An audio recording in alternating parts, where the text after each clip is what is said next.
Hello, Ijao Martins here, licensed marriage and family therapist in the state of California. I am a couples therapist.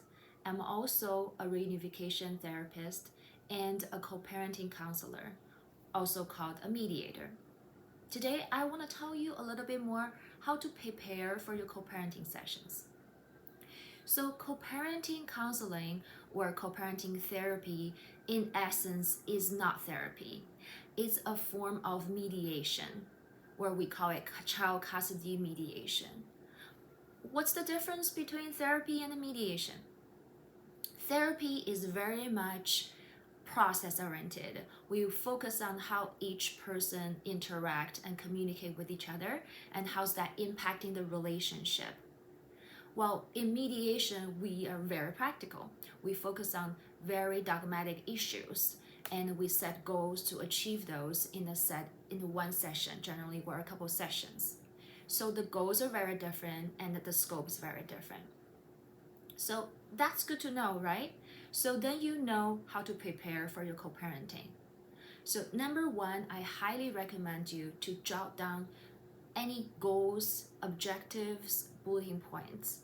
So you can start with something very general, like I would like to have a better communication with my co-parent. I would like our children not to get stuck in the middle. Those are valuable goals. And then you want to be more specific as for what topic you want to cover in this particular session. It could be, I really want to iron out the transition between the after school program or activity to the other parent's household. I really want to talk about the health insurance premium for the children for the next semester, next year. I want to discuss the children's relationship at school and their behaviors. So as a co-parenting counselor or mediator, I really appreciate it when parents come in with specific agendas and objectives. That way we can list them together, we can prioritize them, we can negotiate and allocate time, relevant time for each topic and decide if we need another session or extend our session. So basically write down what you try to achieve so you feel more accomplished after each session. So number two is to be open and curious, to get in touch with that part of you that's curious and open and want to find out what's going to happen. Even though you have an agenda, you have objectives, right? And coming to mediation or co-parenting is to understand each person's perspective and values and feelings about parenting together and find a solution that works for the best for the kids. So try to be open and know that maybe you don't get exactly what you wanted as for A, B, or C, but you actually got what you wanted in a different form. Maybe we come up with a creative solution for the problem that achieved the same goal, but in a different way. So number three is to stay organized. Document. This is especially important if you are going to mediation that's required by the court, by the family court services. So the mediator depends on which county you are in. In San Francisco County is no recommending county. In Alameda County is a recommending county. So this is especially important in Alameda County. When it's a recommending county, that means the mediator will document everything and generate a report and make recommendations on child custody and parenting time to the judges. So anything that you document that will help support your perspective and your proposal will be very helpful for the mediator to see in this case. Number four is to keep focus on the kids.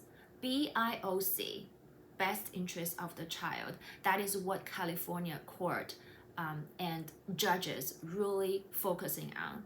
And that's the center of family court services and family court in California. So if you wanted to have a good impression for the judges and for the mediator, you want to really focus on that.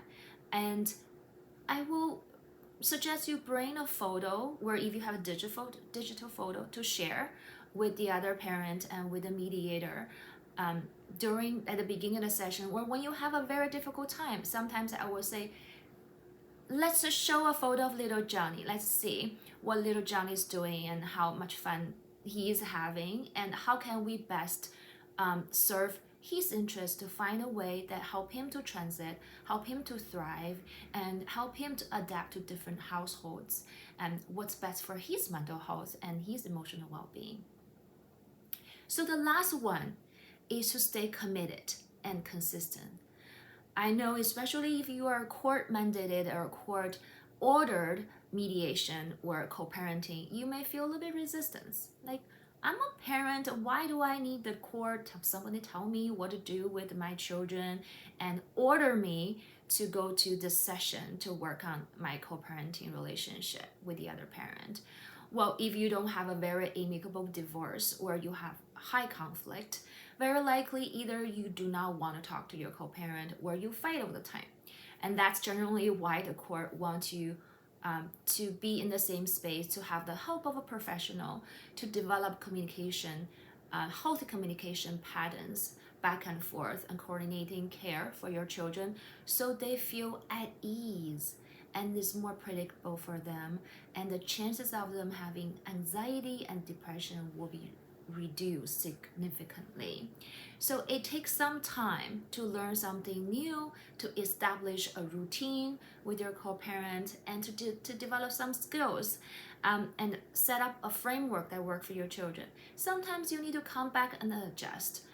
So show up consistently, be committed, and be prepared. Make the best use of this time. It is one of the best investments for your children during your transition of separation or divorce. Okay, thank you for listening. I will see you next time.